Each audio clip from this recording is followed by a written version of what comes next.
손 쪽은 이제 간지러우시고 발 쪽에 종아리 쪽이 따가우셨다는 얘기죠? 예, 예, 지금 그때 계속 점점 심해지는 것 같아요. 최근에 그러신 거죠? 아니, 발이 따가운 거는 한 3년 됐고요. 3년이요? 손은 요즘에 그러는데 네. 요즘에 또 다른 증상이 좀 나타나서 병원을 가면 별 이상은 없어요. 그래서 네. 근데 발 따가운 건 피부과를 가래서 또 피부과에서 또 이상이 없다 그러고 그건 아. 왜 그런지 모르겠어요. 아, 그 겉으로 봤을 때 변화는 없고요. 네. 빨개지거나 네. 뭐가 나거나 이런 변화가 없는 거죠. 네, 예, 그런 거 없고요. 요거는 조금 좀 특이한 증상인 것 같아요. 그러니까 보통은 이제 가렵거나 이런 증상이 있으면 피부 쪽에 틀림없이 다른 증상이 나타나게 되거든요. 그래서 네. 빨개진다든지 뭐가 난다든지 되게 건조해진다든지 이런 증상들이 나타나게 되는데 지금은 네. 그런 증상이 없으십니다. 예, 그죠? 피부는 네. 좋아요. 그렇죠. 이 증상이 그러면 결국 어떤 병인지는 아무도 몰라요. 아무도 모르는데 치료는 어느 정도는 할 수가 있어요. 근데 그렇게 되려면 중요한 게 뭐냐면 언제 심해지는지를 알면 좋습니다. 예를 들어서 근데 밤에 계속 심해지면 그래요. 계속 그래요. 쉬지 않고. 예, 예. 근데 음, 요즘에 건강이 조금 이상이 있는지 막 눈 쪽으로 막 뭐라 그래야 돼? 막 뭐가 나오는 것처럼 막 네. 아프다가 네.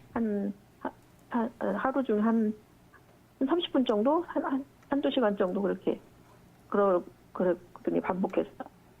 이런 경우에는 조금 예. 특이한 증상이에요. 그러니까 피부과에서도 그렇고 병원에서 지금 아무도 모르고 피부 쪽으로 예. 증상이 나타나는데 여러 가지가 지금 이렇게 짬뽕이 돼서 나타나는데 이런 거는 그 과부하나 이런 것들 걸어보는 테스트를 해야 돼요. 예를 들어서 뭐 그 발 쪽에 따가운 데를 계속 건드려 보고 건드렸을 때 예민한지 보고 예민하다고 하면 계속 두들겨서 이게 시간이 지나서 좀 완화가 되는지 안 그러면 계속 더 심해지는지 이런 것도 보고 손 쪽에도 보고 맥도 보고 이런 식으로 몸 전체의 밸런스를 좀 체크하는 과정과 이 부분에 대해서 조금 더 정보를 얻어내는 과정이 필요합니다.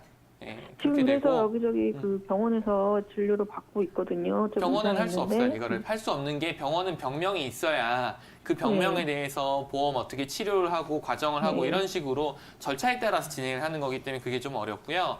한의원에 네. 가시면 한의원에서 이런 상황들을 다 보고 맥 보고 몸에 불균형된 부분을 찾아줄 거예요. 그래서 그 균형이 틀어진 부분에 대해서 교정을 하고 치료를 하면 이게 좋아질 수 있느냐 없느냐에 대해서 설명해 주실 거고 거기에 대해서 한의사 선생님이 내가 자신 있다, 나 이거 할 수 있다 라고 하시면 믿고 치료하시면 잘 나아질 겁니다. 이게 지금 제가 네, 요 최근에 한 두 달 정도 또 네. 눈이 윗눈썹이 떨리고 네. 얼굴이 좀 아파서 네. 한의원에 가서 치료 받고 있거든요. 네네네. 그랬더니 먼저 이거를 치료하고 다른 부분은 나중에 하자 하는데 다리 따가운 건 피부과를 가라고 했었거든요. 그 원장님이 먼저 갔다 그러셨던 오라고. 거잖아요. 예, 그죠? 먼저 예. 갔다 오라고 그러더라고요. 그쵸. 그래서 갔는데 이상이 없어서. 그쵸. 갔다가 다시 오라 그러셨잖아요. 한의사 예, 원장님이. 지금은 이제 얼굴 때문에 치료를 받고 있어요. 그쵸. 그럼 이제 다시 물어보시면 됩니다. 그 한의사 원장님이 혹시 피부과에서 빠르고 쉽게 치료가 될 수 있는 질환일까 해서 갔다가 오라고 말씀하신 거니까요. 피부과에서 근데 지금 답이 없는 거니까 다시 잘 상담해 보시면 될 거예요. 이게 지금 말로만은 조금 어렵고 맥도 짚어보고 몸의 균형을 더 봐야 되거든요. 그리고 그런 것들을 앞에 있는 다른 증상들이 마치 화장처럼 가리고 있어서 이걸 한번 치우고 나서 확인을 해봐야 될 수도 있어요. 그래서 어서 빨리 그 다니시던 데 가셔가지고 이런 부분에 대해서 다시 한번 상담해 보시면 더 좋으실 것 같습니다.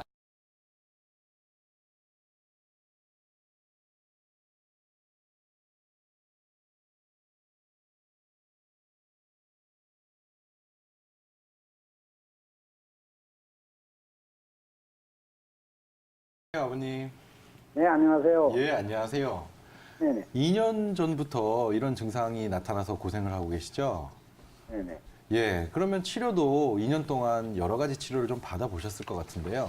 한의원에 가가지고, 예, 그 손가락, 그 손톱 위에다가 여기 뭐 발라가지고 현미경 같은 거로 이렇게 보면서 피가 도나 안 도나 이걸 보더라고요. 예, 예, 네, 그 보더라고요. 레인 증후군은 아니다. 예, 예, 파래지기도 안 해요. 예, 예, 파래지기도 안 하고 하얘지기도 안 하고 색깔은 같은데 실해요. 예, 온도가 굉장히 차이가 많이 나요. 예, 이게 갑자기 그 산에 한번 겨울에 등산하면 갔다 오고 난 뒤부터 바로 그래요. 예, 그렇군요. 그러면 여름에는 괜찮으시고요. 예, 여름엔 괜찮습니다. 예, 그래서 대학병원에도 가봤는데 예, 예, 대학병원에서도 그 검사해봐야 뭐 나타나지도 안 합니다. 뭐 이런 식으로 그렇죠. 하고 그래서 예. 뭐 어쩔 수 없이 그냥 지내고 있죠. 아, 그 당시에 한의원에서 치료를 받아보셨다고 했는데요. 예. 어떤 치료를 받으셨습니까? 침 좀 맞고 한약 좀 먹고 그랬어요. 침도 맞으시고 탕약도 드셨습니까? 네네. 예. 그 결과는 좀 어떻던가요? 별 효과가 없었어요. 아, 예. 그 차도가 하나도 없던가요? 아니면 조금 있던가요? 하나도 없던데. 아, 하나도 없었습니까? 네. 예. 한 예, 말씀하시죠. 약재도 한 3제 정도 먹고 예, 예, 예. 또한 10개 정도는 맞아봤어요. 아, 예, 예, 예. 근데 효과가 없어가지고 그냥 포기하고 예, 예. 약을 예. 지금 약은 제가 봤을 때는 네네. 특징적인 증상이 왼손 검지만 네, 왼손 차갑다는 거잖아요. 예, 만약에 우리 장기에 문제가 생겼을 경우라면 왼손 검지 이외에도 다른 손가락들도 아마 같은 증상이 왔을 겁니다.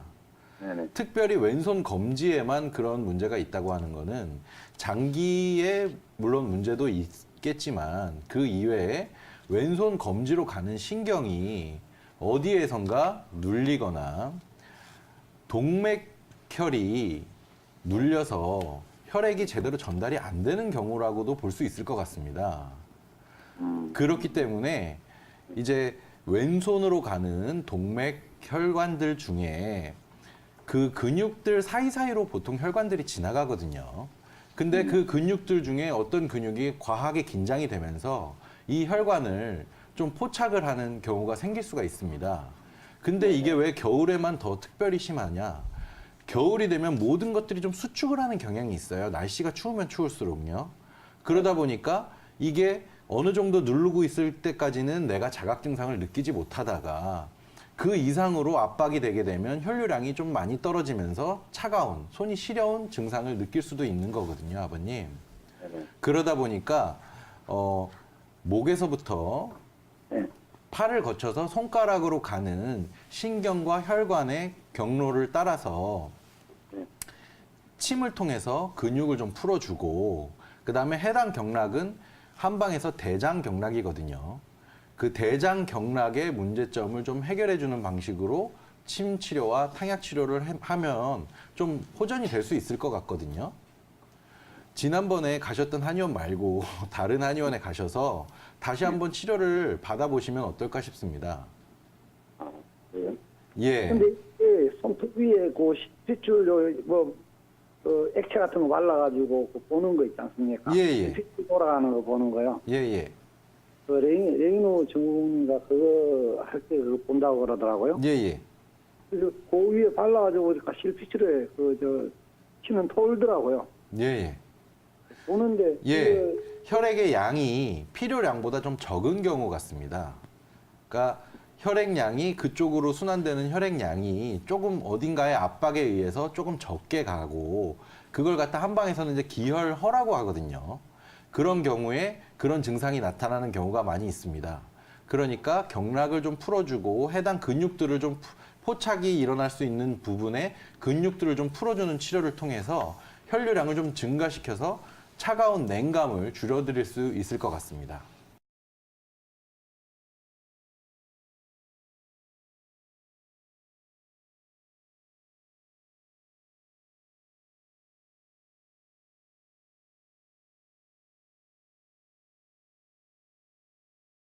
안녕하세요, 아버님.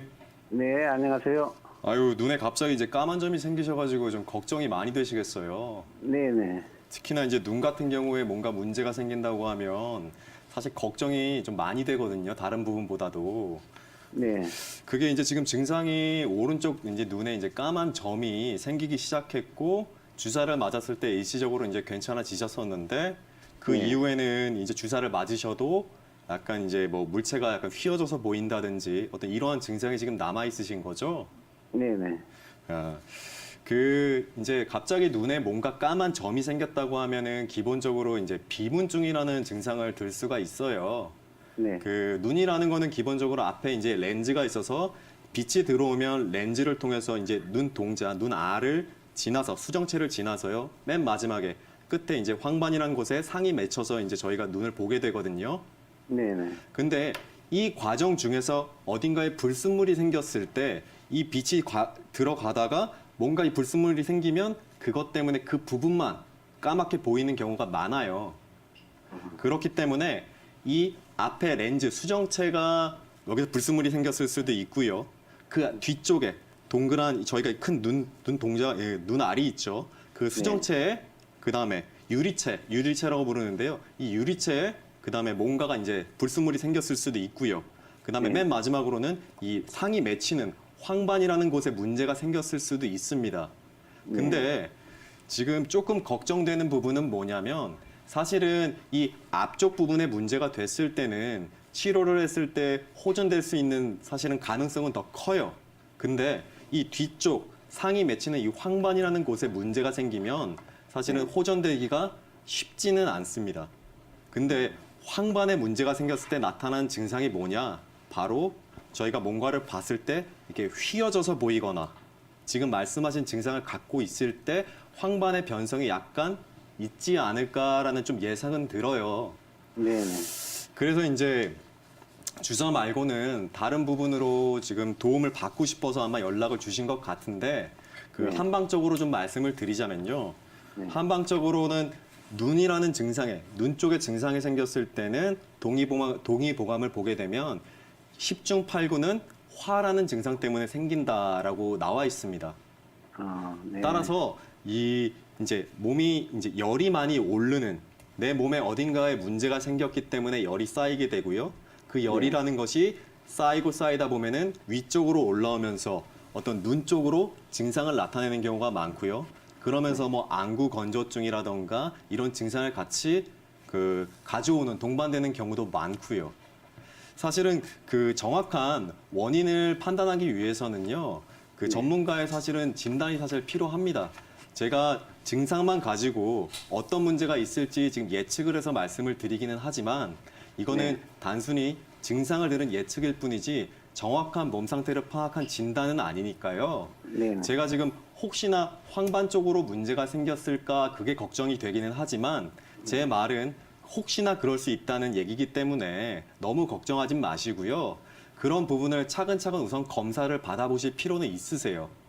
혹시 그 이외의 검사를 또 가서 받아보시긴 했나요? 보면 그 아라비아 숫자가 그 영자가 아니십니까? 그게 어떤 때는 예. 이렇게 두 개로 보일 때도 있어요. 영자라는 게 두 개로 보일 때도 있으시고요. 네. 지금 그러면 단순히 아까 비문증과 같은 불순물이 생겨서 나타나는 이제 까만 점처럼 생긴 증상만 문제가 되는 게 아니고요. 실제로 우리가 뭔가 물체를 봤을 때 이 상이 맺히는 이 황반이란 쪽으로 사실은 문제가 생길 가능성이 조금은 커지고 있어요. 네. 그러니까 이런 부분은 우선은 그 황반이라는 쪽으로 이제 안과 쪽에서 정확한 진단을 받아보시는 게 이제 첫 번째고요.